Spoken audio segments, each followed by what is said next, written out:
مولاي صل وسلم دائما أبدا على حبيبك خير الخلق كلهم۔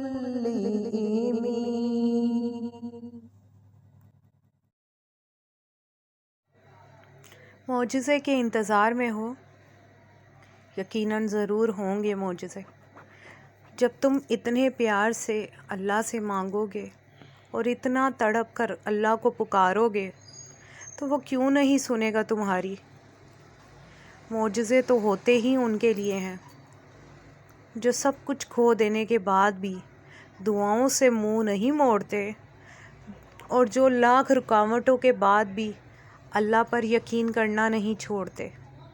جہاں اتنا صبر کر لیا ہے وہاں تھوڑا اور سہی، اللہ تمہارے لیے بھی معجزے کرے گا۔ تم کچھ دیر اور مانگو تو سہی۔ یہ صبر تو بس معجزے رونما ہونے کے پہلے کا منظر ہے۔ ویڈیو پسند آئی ہو تو لائک ضرور کیجیے گا۔